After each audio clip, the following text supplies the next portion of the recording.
in her first 2 years as an assemblywoman, and just always impressive. And we always have great conversations whenever she's on. I always absolutely look forward to Oh, the wow. things Thank that you you're so going to say. much. Thank you for saying that. I look forward to coming here too because I love talking about things that are relevant and important to our communities and really waking people up to what's actually going on in the space of politics while also making sure that we're able to, maintain the grassroots and have those conversations with the listeners. So I appreciate you. Yeah, well, I appreciate you back. And you have a really special guest that you brought today.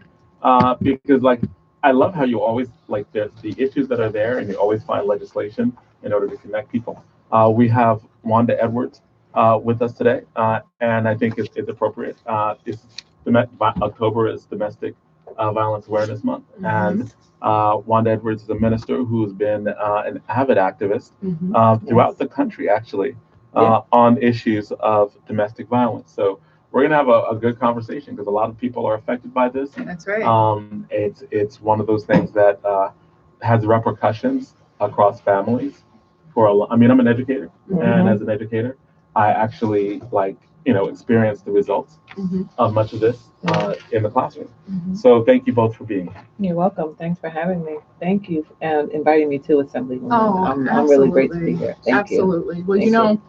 October is Domestic Violence Awareness Month. It also is Breast Cancer Awareness Hmm. Month. I'm just hearing that it's a Fire Prevention Awareness Month, Yes. which is major, major, major, people. So all of these things that we're talking about are major. So basically do your research, make sure your house is protected against fires. We just had a dear friend of ours whose house was just burned out because of it. Tomorrow we have a breast cancer awareness event. It's called Cover with Compassion. It's at 520 Main Street in East Orange, where we give wigs to people who have lost their hair due to health-related issues, any health-related issues. So we know that a wig is not a cure, but we also know that it's just something to be kind Right. and to show love and that you have a community that's around you. But domestic violence and is significant in the month of October, and it's really is something that should be talked about all year round because it's not just October. That's right. And I think about in my district, there's something called Sophia. And I wanted to bring a representative from Sophia who could come in and talk about what Sophia does, but also come in and talk about the various things that she has done and that she is Wanda Edwards, Yeah. who has been all over the United States. She's written and produced plays and films about domestic violence and about surviving. What I like is her bio begins with 4 simple words: I am still here. Yeah. So can you tell us about what those 4 simple words mean and what it means to you? Sure. And again, thank you so much for this opportunity. I am always grateful for anyone that opens up a platform and just creates a space to have this conversation. But I am a survivor of domestic violence. And, like you mentioned, and I forgot your name. Oh, already. Jonathan. Jonathan, Yeah. I'm sorry. I just am who I am, wherever I am. Hey, Um, that's what we love and welcome. but as a result, so the education, educators, teachers, they see the results as well. I am still here means 2 things for me because I survived domestic violence, but I also survived drug addiction because as a result of me not being able to cope, Mhm. I turned to drugs and alcohol. Mhm. So, it was just this vicious cycle for many, many years, Mhm. but I'm still here. Yeah.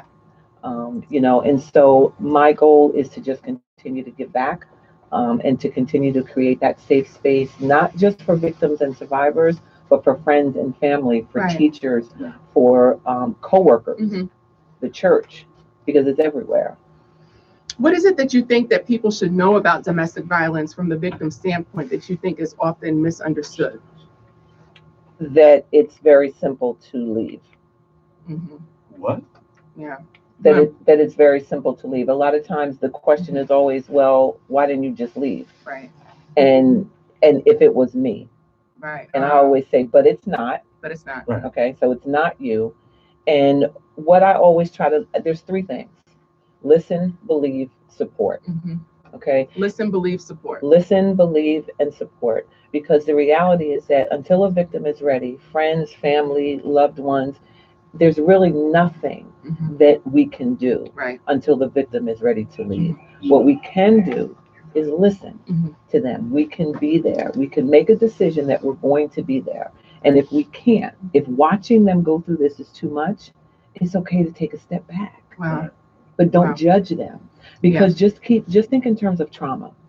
If you're getting beat every day and hit every day, that's chronic trauma. You're not thinking clearly. You're afraid. Right. Because most of the time the abuser is threatening something. Even pets. Wow. I'll take the children. I will kill you. And domestic violence kills. Yes. That's the most dangerous time, when a victim leaves. Oh my Lord. The abuser will go and kill them. Literally, there's no other way to say it. So yeah, and speaking from someone who has had loved ones who were involved in domestic violence, that's very difficult for the family to do, which is the whole take a step back. absolutely. Because our fear is just what you said, that they will be killed. And our fear is that they will be killed while we were taking a step back, when maybe we should have been taking a step forward to be a little bit more stern or invasive in our approach. Because that guilt, it's like the survivor's guilt. Yeah. When you're standing over that casket and you know that this person has just lost their life due to domestic violence and you're a loved one, it's like, what? Maybe I didn't tell her this, or maybe I should have said that, or what if I would have just put her on a plane and we went here? And so it's very difficult to take a step back, but I think it's important to have those conversations with one another to see what most effectively works. Exactly. And so one of the things about the taking the step back, because I answer the phone line at Sophia, and the majority of the calls that I get are friends and family. Wow. And loved ones, and they're calling because they want to know what to do. Yeah. They're calling and they'll say, I'm calling for my girl, my daughter, my niece, I'm calling. And I always have to ask them, do they know that you're calling? Yeah.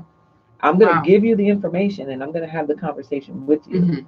But you have to be careful about the way that you approach the victim, because their reaction is not going to be, it's going to be more like, who are you telling my business to?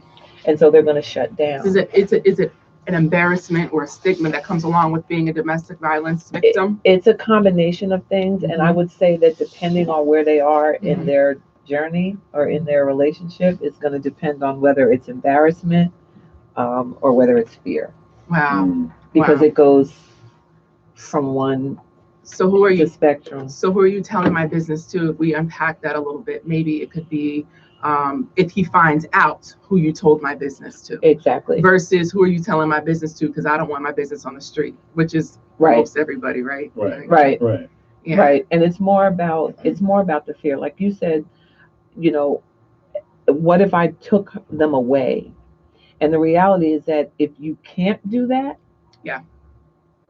being aggressive could get them killed. Wow. Because can you explain it? Like, yes, you're saying being aggressive as in trying to actually get them out of the situation. Yes. Being aggressive with that, like going over, say, hey, you need to pack your stuff. Like, you're saying that being aggressive and trying to help someone could get them killed. Yes. Can you explain that? Yeah, because here's what happens. A lot of times a victim will call 911 and the friend or family member is the 911. I'm ready. I need to go. I got to go now. Come now. Come I have right my now. bags. I got my bags. I'm ready to go. He or she, I don't want to be too biased, even though I know what the majority is. Right. Is on their way home. Come now. Exactly. Come now. I'm ready to go. That could change by the time you get there. He called. He sent a text. I got flowers. Something happened. I got flowers. Right. Something happens.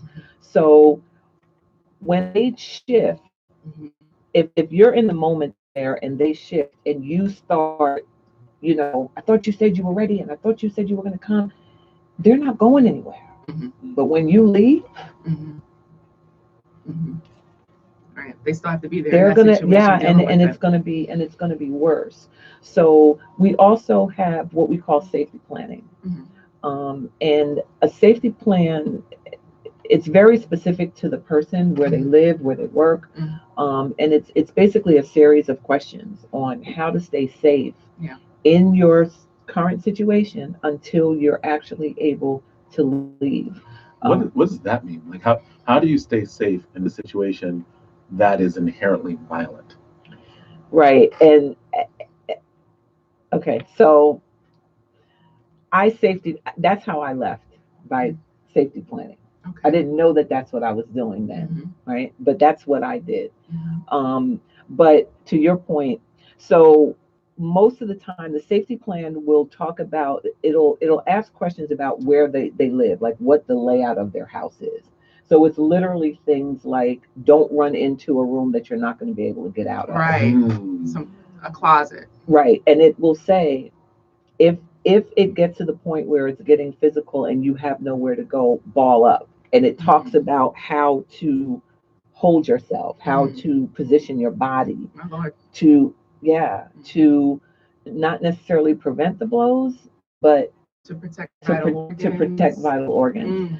So a safety plan covers everything from where to go in the house, how to get to and from work, having a bag. Pack a bag and have it at someone's house, so that when you do leave, have your birth certificate, all your important papers, extra keys, all of that stuff. Make an escape bag, but you can't have it in your house. So maybe it's behind a bush, maybe it's at a friend's house, so that when you are ready to go, you can you'll have the stuff that you need, especially where children are involved. Yeah, right. And then also, when we have victims, we always let them know to contact the safe houses, contact the resources, call Sophia, gather information, because we understand they're not ready to go. Right. We understand that they're not ready to go yet, but gather the information. So, and that's powerful. And I just want to say that it's unfortunate that I'm going to say that I admire you for being in a domestic violence situation and leaving. And what I mean by that is unfortunate. It's because I just should admire you for all the queendom that you are and your talent and the plays that you've written and the things that you've done.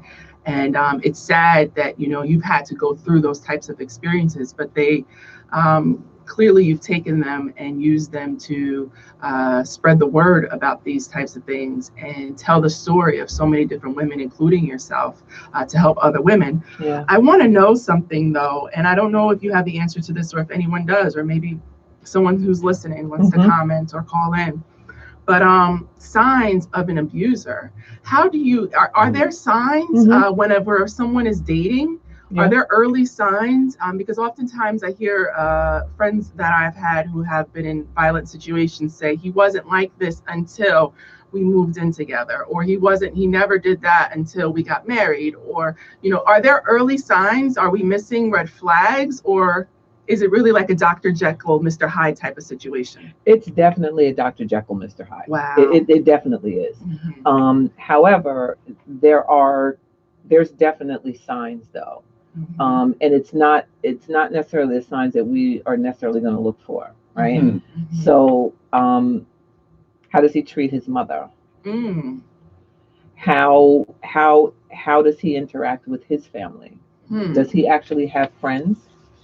What it's kind of like a big picture kind of thing. Can you explain that? How does he interact with his mother thing? Like, yeah, or family friends? Just let us know. Like, what is that?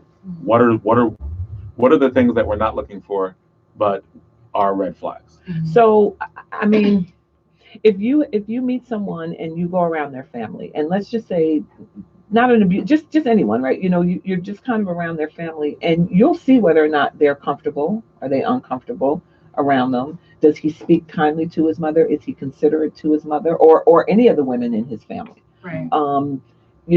Is he kind? Is he considerate? Does he talk down to them? Is he someone that is waiting to be waited on, and expects it? Now, it's one thing, give and take, but it's a whole nother thing when someone is expecting women to treat them a certain way. So when you say, let's unpack that as well, because there are some people that still believe in traditional male-female roles, and that's okay. I don't knock that if that's what you believe and you practice in your household. But let's break down that expect. Do you mean like retaliate if you don't bring a plate? Yes. Okay. Or if you don't serve them. So it's not just, hey, I expected you to have came over here and maybe taken my plate. I had just finished. You all right, babe? What's going on?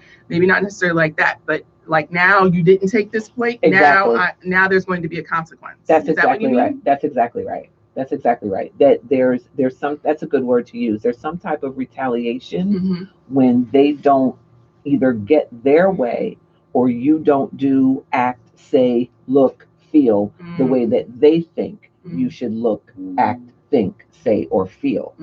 Um, and one of the other things is isolation is a very, very big thing. So if you start to see your significant other or someone that you just met start to really monopolize your time, and not in a way of anything necessarily productive. They're not monopolizing your time because they're running you over to Europe, or they're just simply don't want you to be around your friends and your family anymore. So like maybe you're going out for a girlfriend's night and they're like, And they're blowing up your phone. okay. Wow. Or they show up. Where are you? And can I say, let me, because again, like to your point, that's not always necessarily a bad thing or a sign of an abuser. It's always a bad thing. Sisters are blowing up my phone for no reason. Well, when we start talking about what you want, what you want, we're looking for patterns, right? We're looking for patterns. So because I might blow up somebody's phone one night, but now if I do it every single time you walk out the door, okay. But if I do it every single time you walk out the door, right? If you haven't been gone for 5 minutes. Depends what it is. What's the issue? Why are you blowing up? Okay. Yeah. Is there something an with that? matter. Not just I haven't talked to you in the last 5 minutes. Right. Exactly. It's been 20 minutes and I miss you. That's not really romantic. No, it's not. No, it's creepy. Yeah. So you're looking for facial expressions, like things that are very, very subtle. Because everybody has emotions, everybody has reactions to things, but you can see somebody's body language. If they tense up when you don't look a certain way, or you can kind of, because everybody's different, so it's really hard to say what's going to jump out, but you're looking for patterns. Right. So if you have an argument and you call each other names and everything, that okay. But if every time there's a disagreement, there's something wrong with you, and you start to really be belittled. Wow. And then the other thing is, what people don't pay attention to is, how can I say, non like contact reactions. But if I bang on this, if you say something and I bang on this desk and I look at you, that's a problem. If I'm start hitting walls and I'm breaking stuff, I'm not hitting you. Yeah. I'm not even saying I'm going to hit you. So now let's take it a step further, because I want this conversation to be able to help people who are victims. I also want this conversation to help people who are susceptible to maybe falling in love with someone who's like this right before it happens, and then even the family and the onlookers, right, and the survivors, to know that there's a whole network out here, and you can do something with your pain to try to help other people. But a person bangs on the table. Is there something that we can even do to prevent that? As far as being a mother, I'm a mother. I gave birth to a beautiful baby boy, right? Thank you. He's the most handsome little boy in the world, but of course I'm biased. So, is there something that we see that is usually a constant in the household, where many abusers maybe have witnessed in the household, that makes someone, I mean, are you born an abuser? I don't think so. No. I think is it a learned behavior? Yep. So what I'm saying is for And the so moms is the listening, those who are rearing children, which is where it starts. Most people are in therapy because of their childhood, right? So Right. what is it that is happening in households that create that type of? So I'm going to use my situation to answer that. I'm going to use myself as an example because that's a great point. Something happened to someone who grows up to be an abuser, someone who grows up to be susceptible to being abused. Something happened to them when they were younger. Right. So I'm going to use myself as an example. My father died when I was 9 years old. I was sexually molested by uncles, blood uncles, not play uncles, blood uncles, right? Brother was older than me, so when my father passed away, he took it really hard, and so he was kind of out of the household. I was 9 years old. My mother was raising me by herself, and then this whole thing with my uncles. I have absolutely no point of reference for a healthy male role model, none.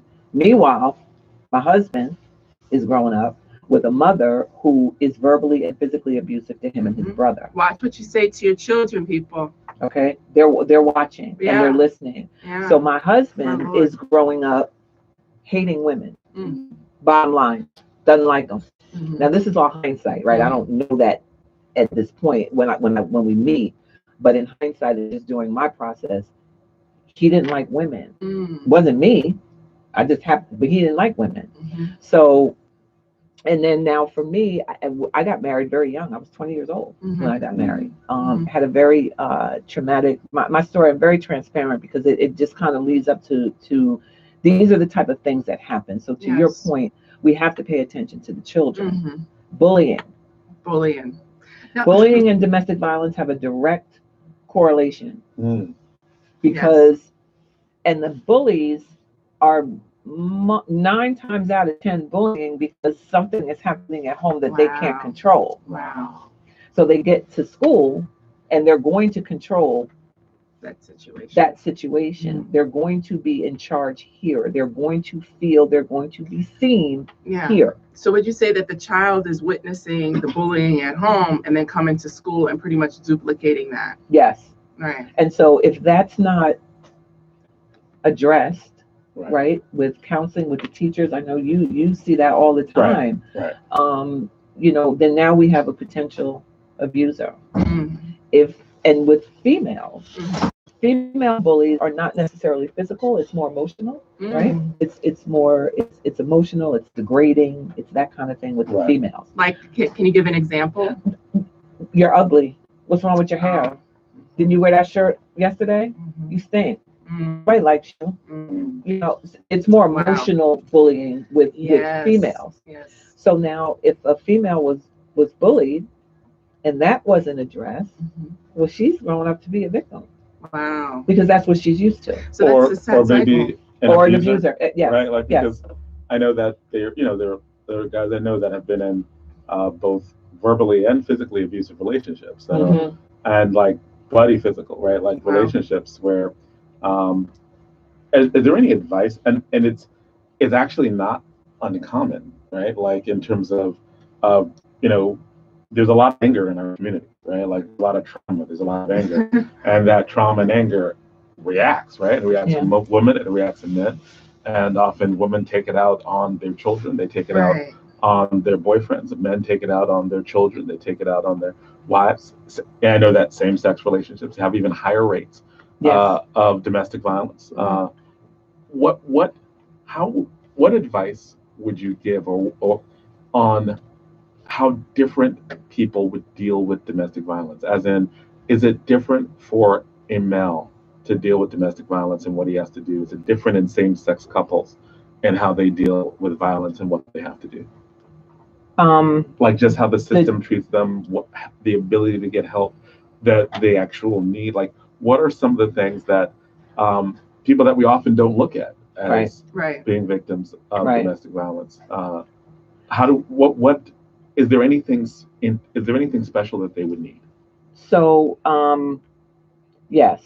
So for men, it's very different for men in the sense of it's not just the physical, but it's the emotional for them because they're stigmatized. Like, I'm a man.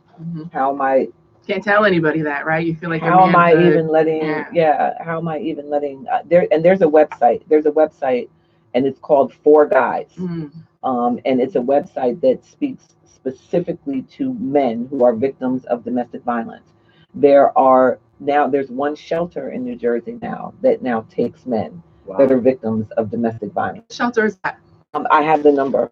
Okay, I have the number here. I'll give you the number for the safe house. So what happens now in New Jersey, just real quick, is this safe house kind of serves as a hub, because what used to happen is we would call all of the safe houses. So you'd have a victim calling one place after another trying to find a bed. Right.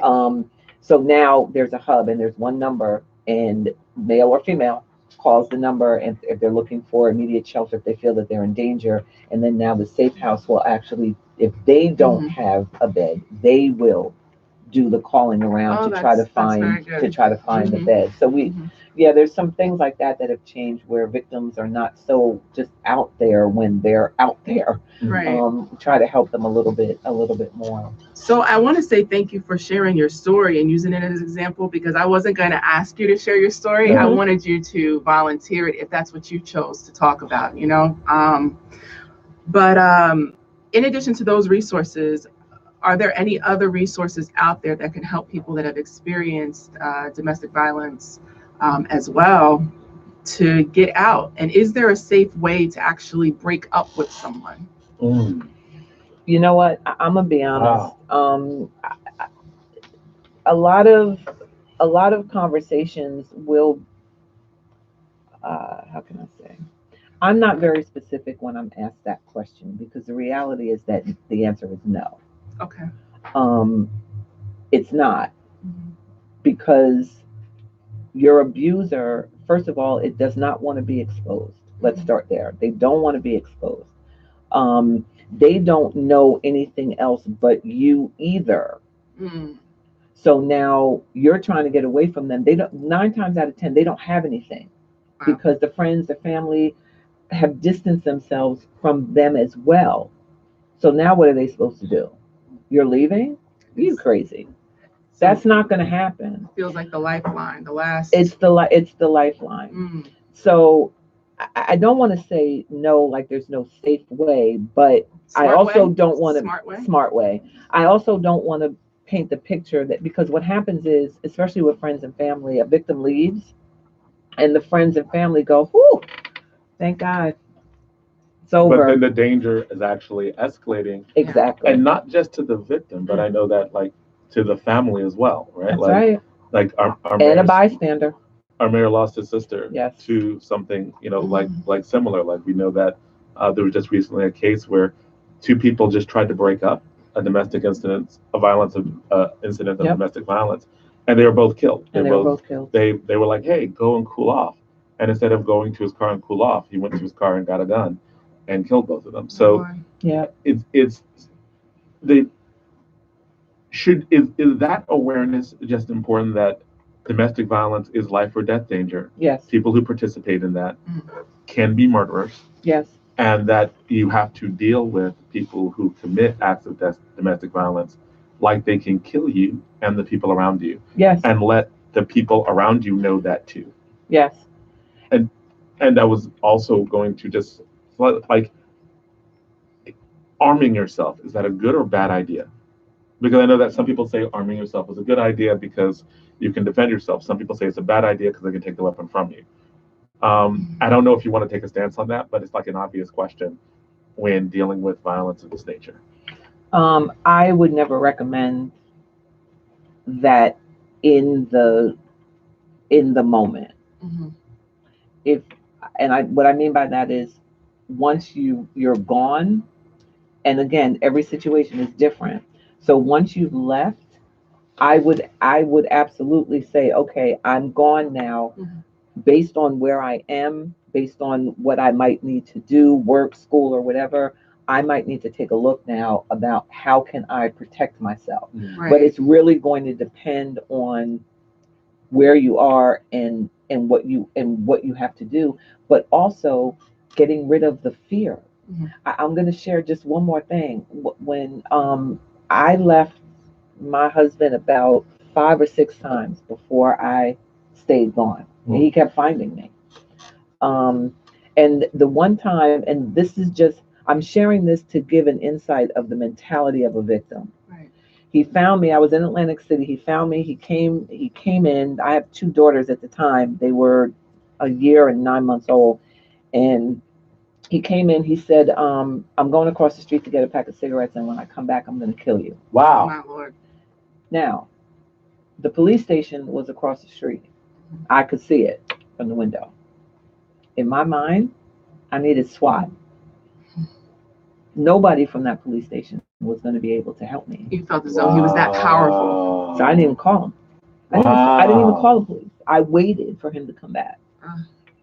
I share that because that's the mentality. Yeah. At that point in my journey with him, He grew that's so where the powerful fear. in your mind. My And husband in was your this physical. big. Yep. Was this big. And we're on the radio, so Miss Edwards, Wanda Edwards, is holding her pinky up. Yeah. Right, Oh yeah. right. He's this big. Holding her pinky up. Yeah, he was very but to me at that time he was larger than life, and we Right. needed SWAT. Wasn't that how fear works in general? Yes. Fear is often larger than life. It's bigger in our minds than what it actually is. Right.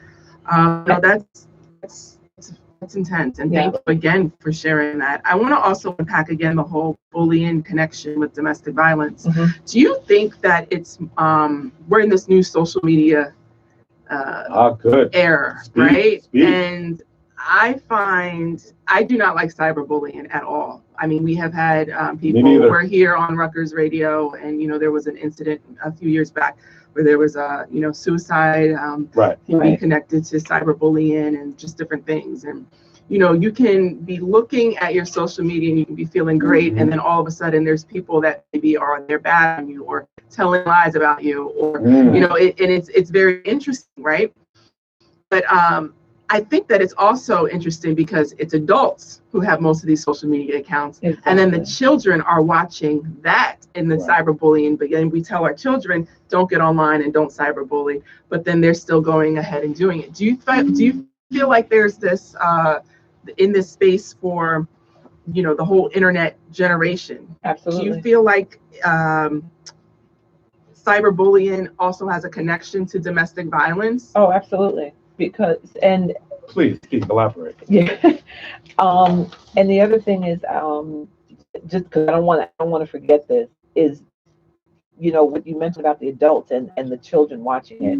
Right. With the adults have to really kind of get away from it. Would never happen to me. Right. Mm-hmm. It wouldn't happen to mine. Mm-hmm. Yes, it will, and yes, it could. Absolutely. And some instances, yes, it has. You just didn't know about it. You just didn't know about it. Fair. Okay. So that whole, how can I say? The internet has desensitized it. They really have, right? It's desensitized, and now it's like a sensationalism when if you see someone getting beat up, or you don't even think about the story. You don't even think about anything outside of this image that you're looking at. Right. And that's where you stay in that image. And if there's no discussion behind that, if no one's coming back to try to, like you said, unpack what we just watched, right, then now it becomes normal. And and as a child, they don't know. Yeah. The adults are doing it, so there has to be something that's right about it, right, because they're doing it and they're watching it. Right. So that's interesting. You should say that, because then let's take it a step further. It's not just what you're watching on social media, which we know people will just scroll for hours and lose chunks. So if you would agree with this, but I feel like we're watching TV that is a bit sadistic. You mean reality television shows? Well, you know what? Actually, reality television shows are now more of the cleaner type of things. I mean, when I was growing up, you didn't used to be able to say certain words, or they maybe, if there was a murder scene, it would be done in a creative way to where you didn't see too much gore. Right. And now you can just come home and turn it on, and and it's the writers are excellent, right? And it's not taking anything away from the art. TV, it's HBO. It's not, but remember when we used to have to have a subscription to see like these type of things, but really if you really turn on the TV, it's like rated R constantly. So I mean, I think about the Cosby Show. Okay, yes, I know that Bill Cosby is an abuser.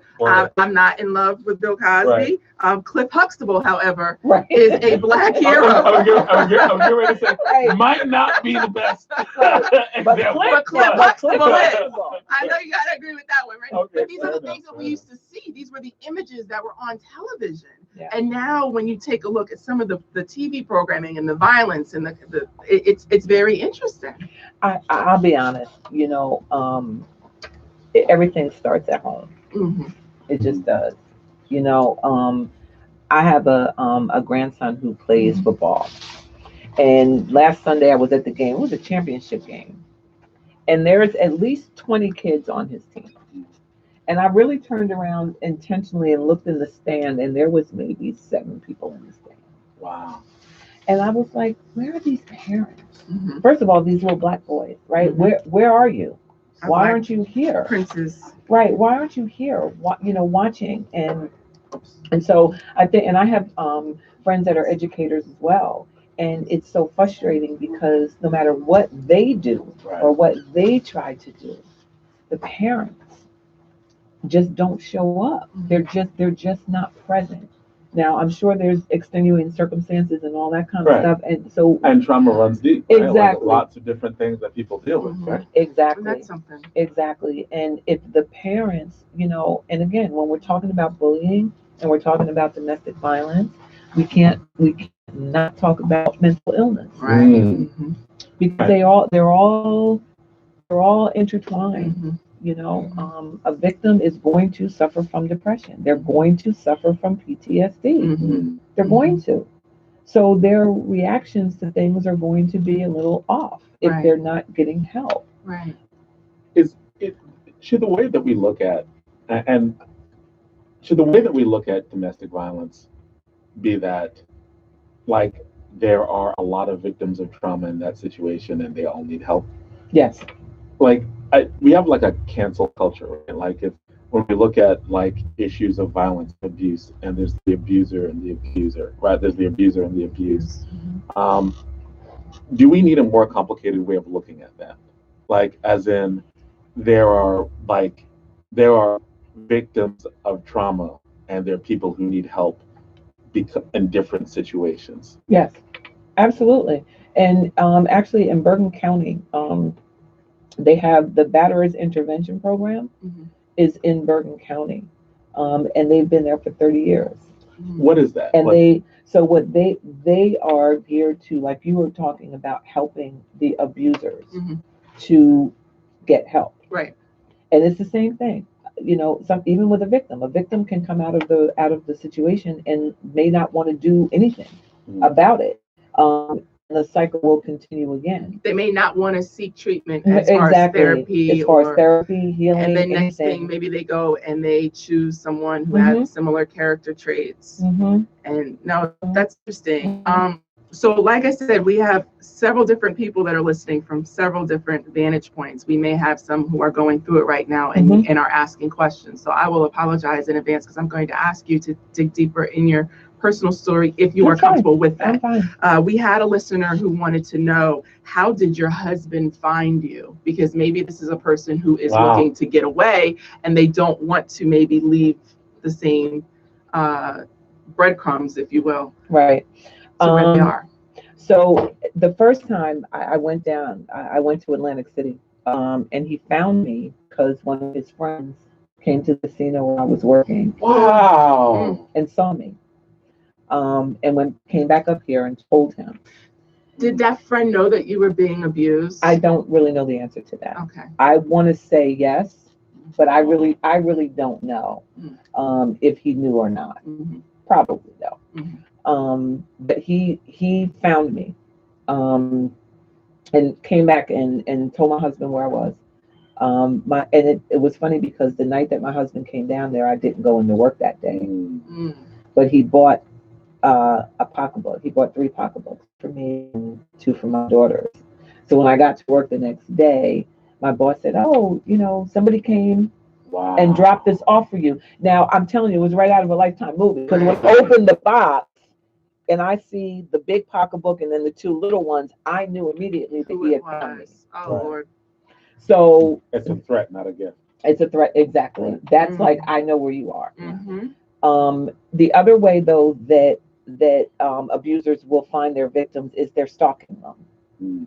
Mm-hmm. They're stalking them. Somebody is is watching. Mm-hmm. That's why shelters are really, because they're undisclosed locations. That's right. Right. So but with that, you just have to be careful of when you leave, Uh-huh. and No, how you absolutely. get there. So it's Absolutely. like hyper vigilant. But an abuser will find a victim. Yeah, and yeah, that's so sad. You just brought something back to my memory. There was a person that I was trying to help out of a domestic violence situation that was in a safe house that we had located and found. And I remember having I was coming to visit, having to text her and say, hey, listen, I'm coming there today, or hey, listen, I'm gonna stop by, because every bump in the night or every sound she would hear, she would be in almost a gripping type of fear. But shout out to her. She knows who she is, and she got away with her and her little boy, and she's thriving and doing amazing things, and it's such an inspiration. But that story can actually be a lot of women's stories if they reach out and seek the help. You know. And you know, the other thing that victims have a difficult time with is really trusting the process, because even with the you know, the restraining orders and, you know, and things like that, it can be very, very daunting. The courts are not always kind to, you know, to victims. And so a lot of times they will stop right in that process. User will get arrested and go to jail. Sometimes it's a victim that's bailing them out. Wow. Now, You know? we thought, I originally thought that maybe we would interview for you maybe about half an hour or so, but this is just so fruitful, the information that you're sharing, that I felt like we really needed to take it the entire hour. But before we close, what can people do to seek help? Where should they call? And also, I just want to say that regarding legislation at the state level, and also, you know, some federal laws as well, there are a lot of great laws on the books about one. We spoke about one right before we came on the air, and that was that I'm not sure if many people know that if you are scared of leaving because of a financial reason, if you feel like you can't break your lease because, you know, you won't get your money back and, you know, it's a financial issue. If you are in a domestic violence situation, your landlord has to give you back your security deposit. All you do is write a letter to the landlord and you can leave and you'll get your security deposit back. So I do want people to know that that is a law. And so, Wanda, where... And also, I want to just piggyback on that too, because that legislation also covers being evicted. That's right. Because a lot of times, you know, when there's a domestic violence situation, the landlord is going to go for eviction. That's right. That law also protects them from being evicted. That's right. As well. That's right. Yeah. So where can people go for help? Okay, so I'm going to give, they can call Sophia, but I also want to give the number to the national hotline, the Domestic Violence National Hotline, which is 1-800-799-7233. 1-800-799-7233. Because that national number you'll be able to get no matter what state you're in, or if you're going to a state. Because sometimes victims, the only thing they know to do is leave the state. So we always recommend, okay, call the hotline, find out all of the information and resources that you can for the state that you're going to. And so that number is a great resource for victims to just any questions. They can always call Sophia, and that number is 862-251-6791. 862-251-6791.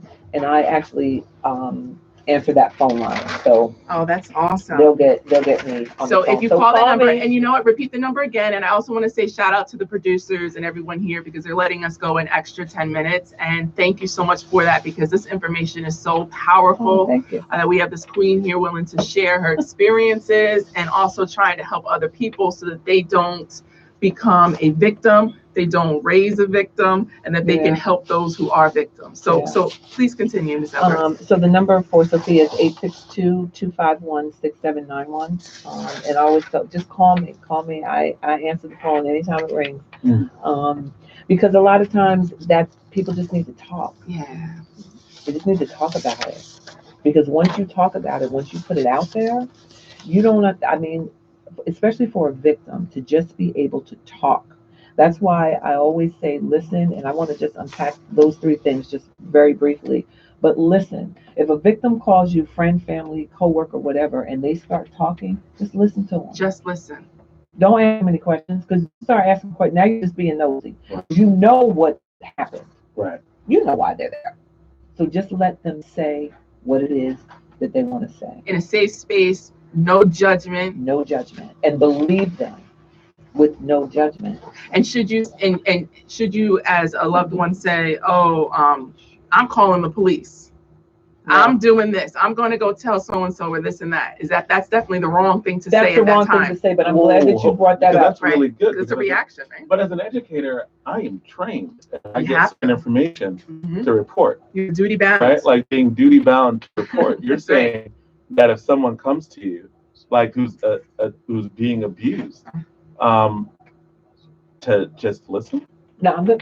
I'm gonna help you. Okay. You're a whole different category. Right. What's No, I know in education, right? No, but and minors, right? Education, minors, or education period. Because even if you're an educator in a university, then So I'm gonna give you an example for someone that's in your situation, right, where you see it and you're mandated.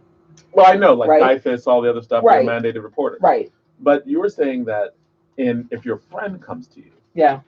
are you saying don't report?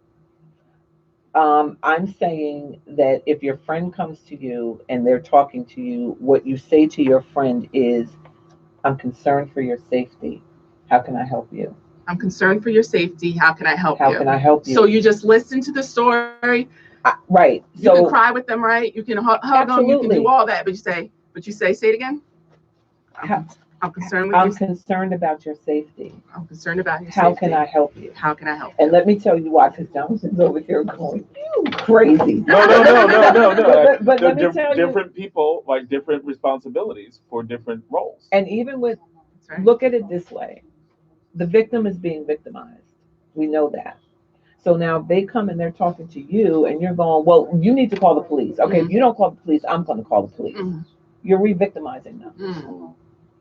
So by you just taking the approach where you're giving them the power, you're asking them permission, you're saying, "I see you, I'm validating you, I'm not going to hurt you, Right. I'm not going to abuse you. This is your process. I want to come alongside and I want to help you. Right. I'm concerned though for your safety. I'm That's right. concerned for the children.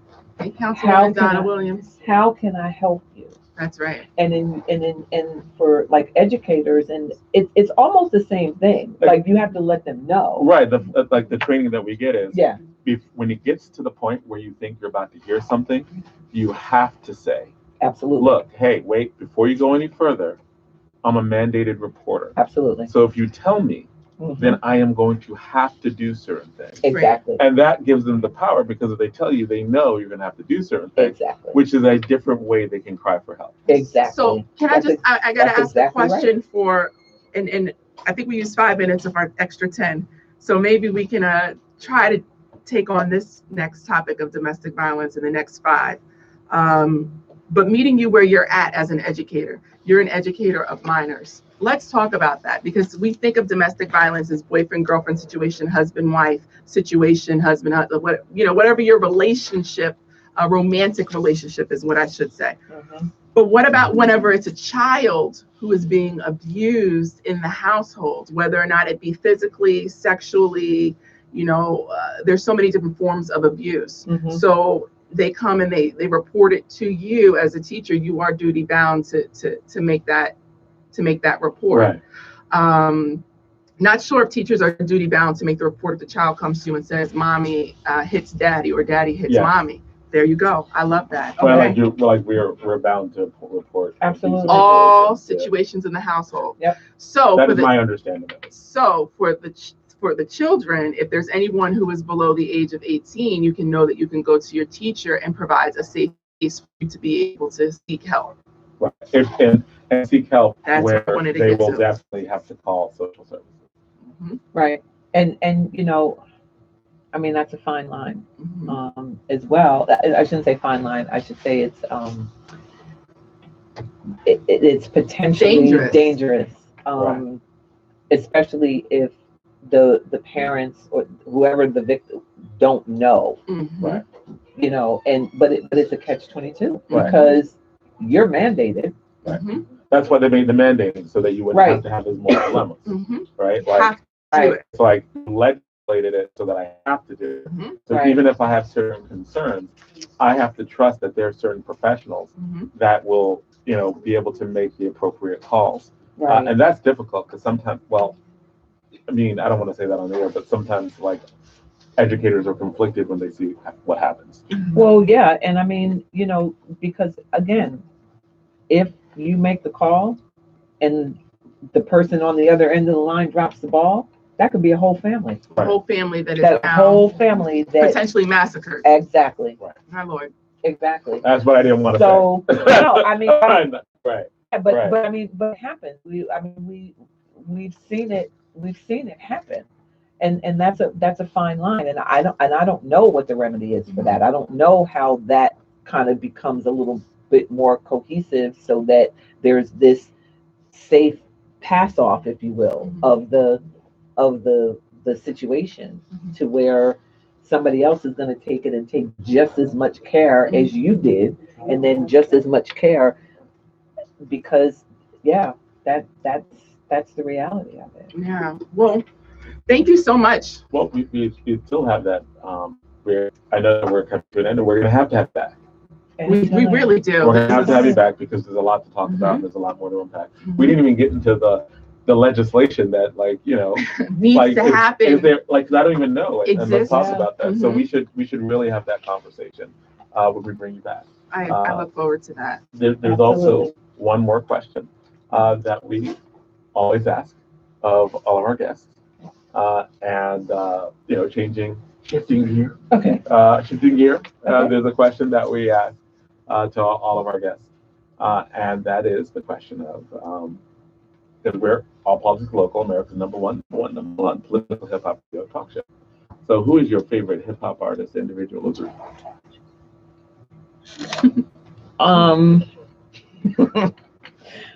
My daughters were listening. They're laughing. They're like, "Ma, don't say it. Ma, don't you say it? Go ahead, Ma. Say it. Say it.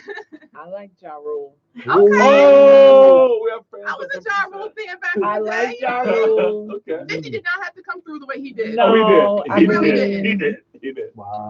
I Talk about bullying. I mean, That was- yes, we have. Okay. Right. Can I tell you, I like pretty much all of music behind. I just need the word. And I love Ashanti too. Yes. It's the words, man. I can't need y'all to just ease up on the words. But Words have power. words have, yeah. Violent words they in music do. have power. And that's Violent things that's on a whole TV, nother all of conversation it. about that's a whole nother conversation about what the kids are listening to. Yeah. It's very interesting. Yeah. Thank you so much. Thank you. Being And here. thank you for having us. Thank both of you, because again, every time you come on, there's a wonderful conversation that I always learn from and grow from. Thank you. Thank you so much for. It's an honor every time. Thank Uh, you. All right, so we are at All Politics Are Local, America's number one political hip hop radio talk show. We're going into the best DJ mix in the entire universe.